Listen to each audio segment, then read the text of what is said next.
지난번에 윤 대통령과 또 이재명 그 당시에는 야당 대표였죠. 에 대한 저 개인적인 어떤 기도 응답에 대해서 또 나눠봤습니다.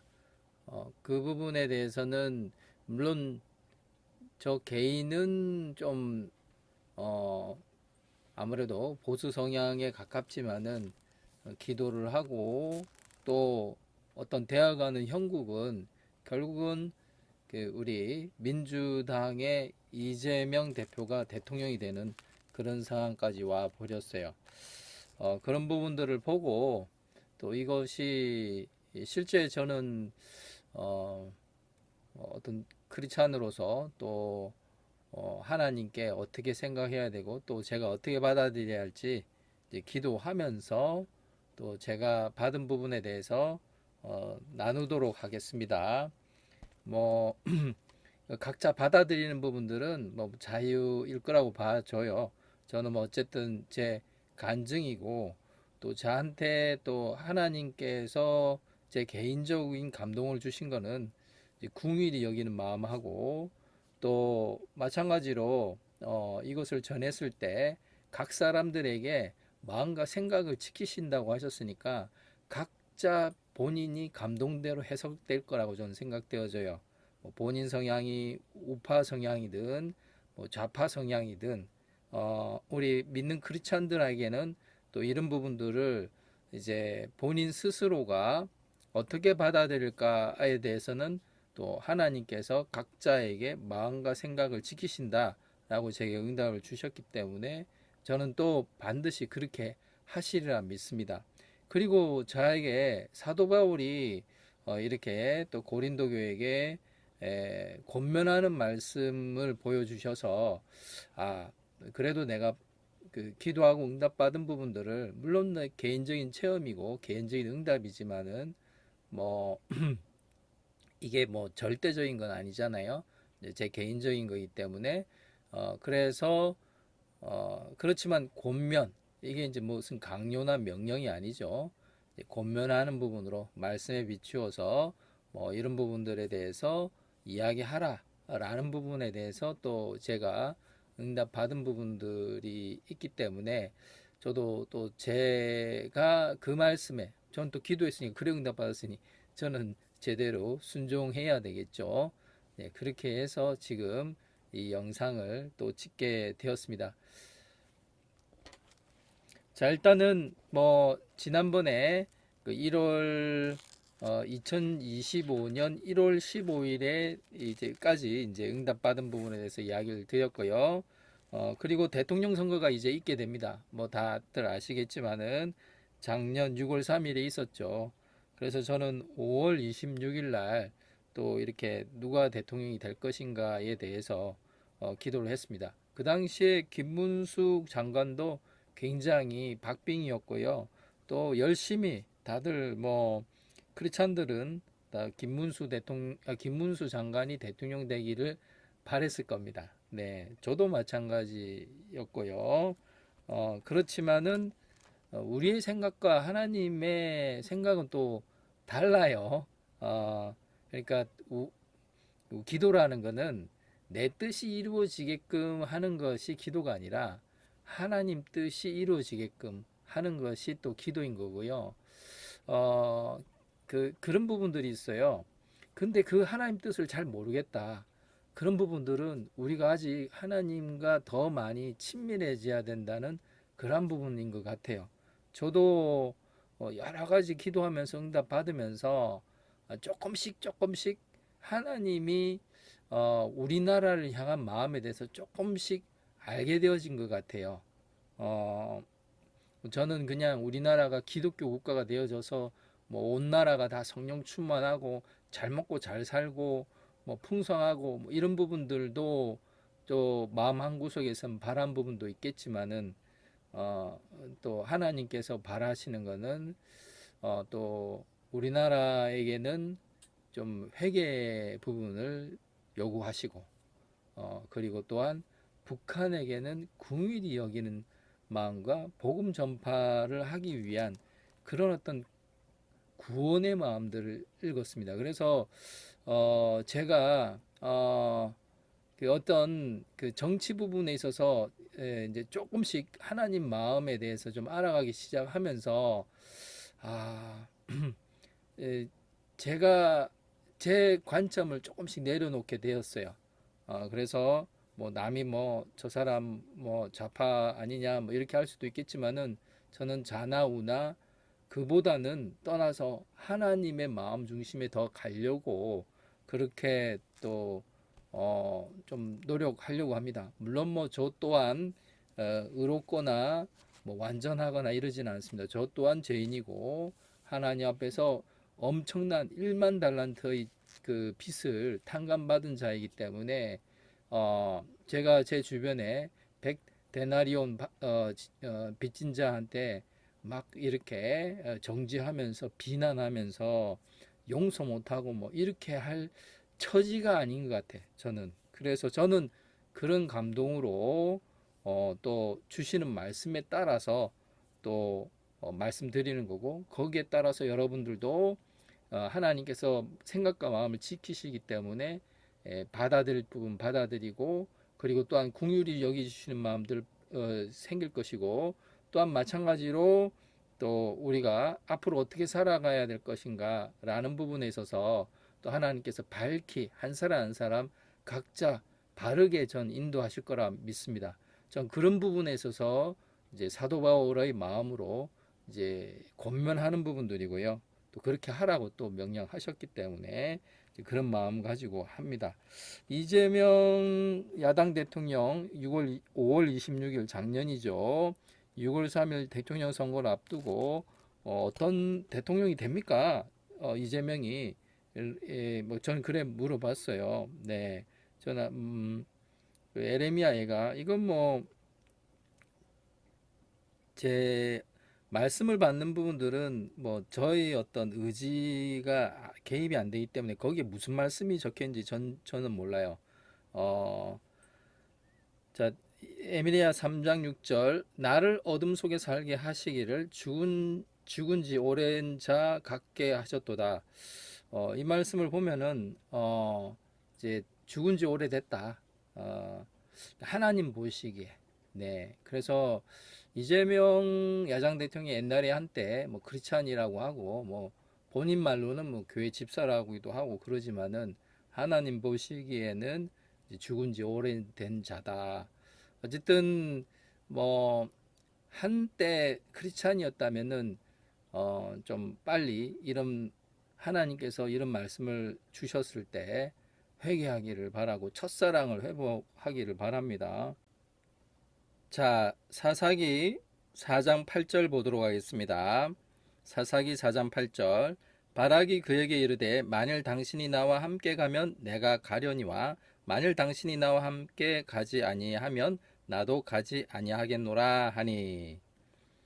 자, 일단은 그 바락이라는 그 사람은 실제 이런 여러 가지 그 또 나름대로는 뭐 이 말씀을 통해서 뭔가 이렇게 또 뭐 함께 간다 안 한다 뭐 그런 부분들을 또 본인이 뭐 이야기를 하는 부분들로 이야기를 했어요. 네. 그래서 함께 가면 가고 아니면은 함께 하지 않으면 나도 안 가겠다. 그래서 어, 이 말씀은 저도 좀 해석은 좀 잘 안 됐어요. 그래서 뭔가 이렇게 그 다른 국민의 어떤 선택에 의해서 좌지우지 되는 부분들을 말씀하시는 부분들인지 아무튼 이재명 야당 대통령 일단 뭐 하나님 보시기엔 죽은 지 오래고 그리고 결국은 이래든 저래든 뭔가 누구의 선택에 따라서 이제 그 움직이게 되는 그런 부분이라고 볼 수가 있고요. 역대하 6장 11절 역대하 6장 11절 역대하죠. 역대하 제가 읽도록 하겠습니다. 자, 내가 또 그곳에 여호와께서 이스라엘 자손과 더불어 세우신 언약을 넣은 궤를 두었노라 하니라. 또 언약궤가 또 나왔어요. 자, 언약궤라는 부분들은 좀 뭔가 그 권력 또는 뭔가 왕권, 이런 신권 이런 부분들을 좀 상징하는 부분들 같아요. 그러니까 다윗이 언약궤 돌아오는 것에 대해서 막 기뻐 춤추고 바지가 뭐 이렇게 훌러덩 내려갈 정도로 그만큼 그 언약궤라는 부분이 이 왕권과 신권 이 부분을 또 이렇게 상징하는 부분들이기 때문에 어, 지난번에도 그 블레셋 사람들이 언약궤를 탈취하고 뭐 여러 가지 노략질을 나누고 하는 그런 부분을 보여주셨는데 결국 또 이재명 야당 대표가 언약궤에 대한 부분들을 또 말씀을 주시길래 저는 역시 물론 뭐 국민의 선택을 투표를 통해서 하겠지만은 또 마찬가지로 신앙이 이제 죽은 지 오래된 사람이겠지만은 그러나 또 언약궤를 가지게 되는 이제 그런 어떤 대통령으로 당선되게 될 사람이라는 것은 제가 말씀을 통해서 알게 되었습니다. 네. 그리고 실질적으로 또 6월 3일 날 그렇게 당선이 됐고요. 그래서 그 이제 앞으로 이제 대통령이 됐는데 어떻게 됩니까? 이제 앞으로 이재명의 특히 대통령이 되더라도 그 재판 부분들이 조금 이렇게 그 어떻게 되겠습니까? 왜냐하면은 그 재판 부분들이 그 나름대로 결과가 뭔가 이렇게 유죄가 돼야 당선되더라도 당선 무효되고 뭐 이런 부분들이 또 있잖아요. 네, 그래서 그 부분을 혹시 좀 기대하면서 기도했습니다. 사람들 많이 또 그 크리스찬들 중에서 또 이재명을 좀 싫어하는 분들은 그렇게 되기를 많이 기도했을 거예요. 그랬지만은 음, 이재명은 중층 골방의 문은 성전 오른쪽에 있는데 나사 모양 층계로 말미암아 하층에서 중층으로 오르고 중층에서 셋째 층에 오르게 하더라. 이 말씀 보면서 그 나는 그냥 그 갇히고 그냥 추락하고 무너지고 이래 될 줄 알았는데 그냥 그게 하층에서 중층으로 그리고 중층에서 셋째 층으로 막 올라가는 부분들을 이렇게 말씀해 주셨어요. 저희 우리 사람의 뜻대로 되지 않고 결국은 하나님께서는 또 그 쓰는 용도가 있기 때문에 그를 계속 높이시는 것들을 볼 수가 있었습니다. 자, 사사기 8장 2절. 사사기 8장 2절. 기드온이 그들에게 이르되 내가 이제 행한 일이 너희 한 것이 비교가 되겠느냐. 에브람의 끝물 포도가 아비에셀의 민물 포도보다 낫지 아니하냐.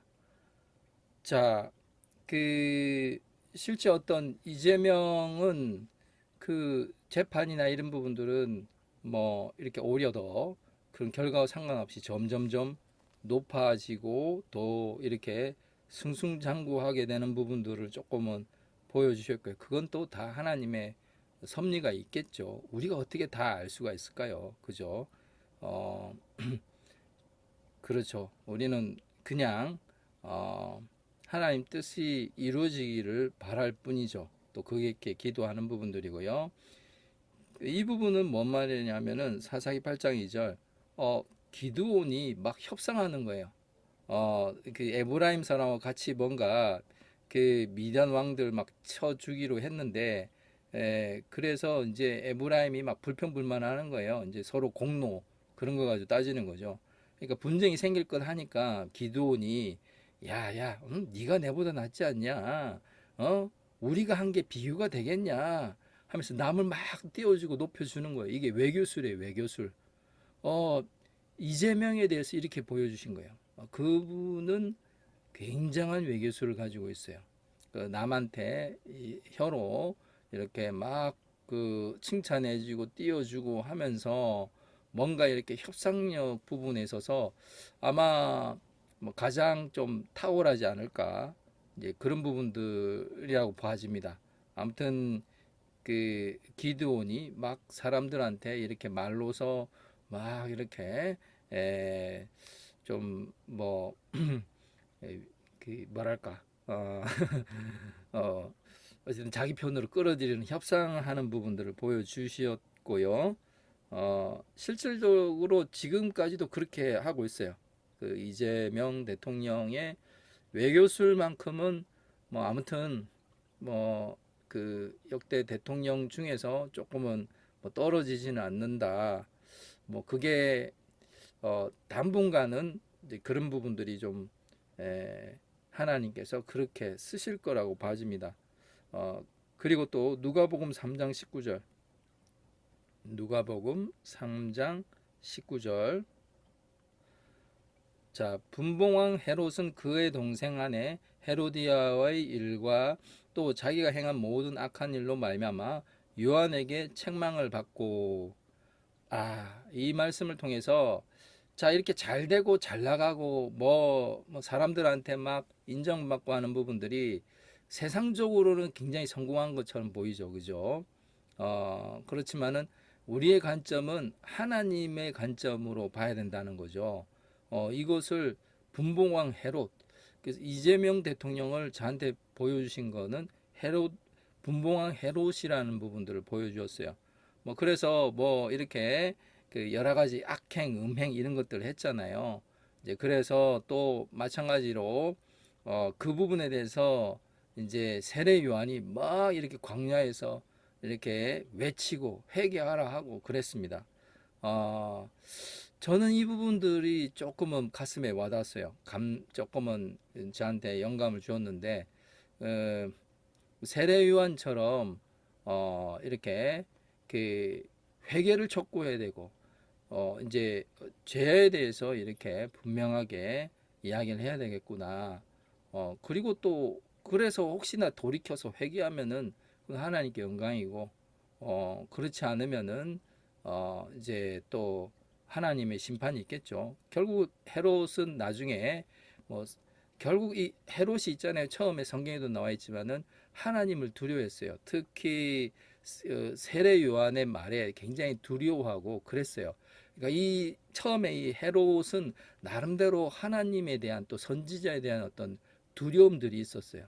그런 걸 보면은 이제 이재명 대통령도 옛날엔 또 믿었다 본인 말로는 뭐 그렇게 말하고 있으니까 그게 진실인지 아닌지 잘 모르겠지만은 어쨌든 하나님에 대해서는 알고 또 본인이 뭐 그렇지만 하나님 보시기엔 죽은 자라고 했으니 뭐 그렇지만은 이렇게 조금 약간은 좀 두려워하는 마음이 있는데 이럴 때 우리에게 저한테는 이렇게 그 죄에 대해서 말하고 그 책망하고 그리고 또한 회개를 촉구를 하고 이제 그랬을 때 에, 물론 그게 이제 그 헤롯이 이제 좀 고민을 했겠지만은 결국은 뭐랄까 살로메한테 넘어가서 저는 이 살로메가 뭐 민주당이나 주변 뭐 이런 사람이라고 생각되어집니다.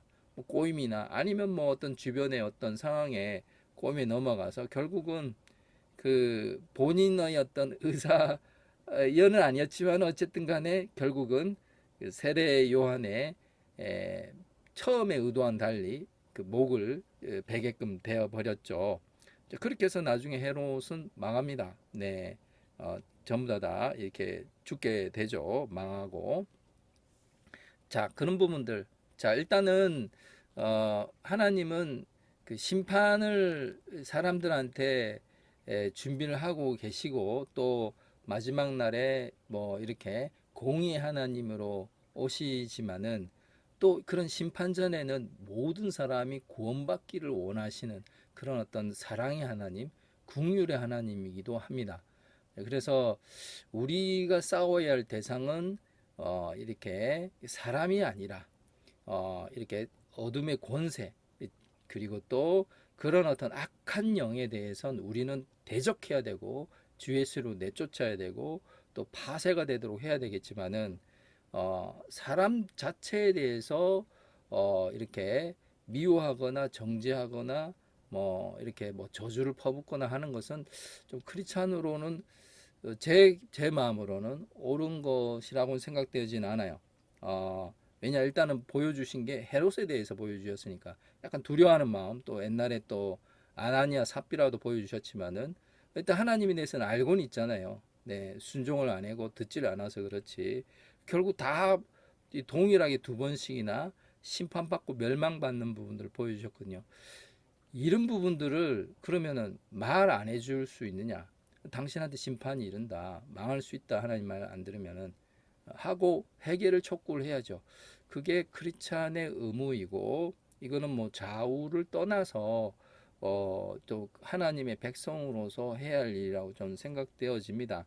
그러면서도 이제 우리 저 부분에 있어서는 이제 저는 이제 뭐 누군가가 뭐 좌진령이냐 우진령이나 그러는데 저는 여러 가지 하나님의 기도하면서 느낀 부분들은 내가 하나님 편에 서야 되겠다. 좌편도 쓰지 말고 우편도 쓰지 말고 나 하나님 편에 서야 되겠다라고 결심을 했어요. 네, 그래서 그대로 하니까 혹시나 여러분들이 또 마음의 상처를 받을 수도 있겠지만은 하나님께서 또 여러분들한테 평강을 주시고 마음과 생각을 지키실 것이고 또 긍휼의 하나님께서 모든 사람을 구원받게끔 하시기 때문에 저는 심판이 있는데 반드시 어, 회개를 촉구하는 그러한 메시지를 또 계속해서 이렇게 전하고 또 그렇게 모든 사람이 회개에 이르기를 바랍니다. 감사합니다.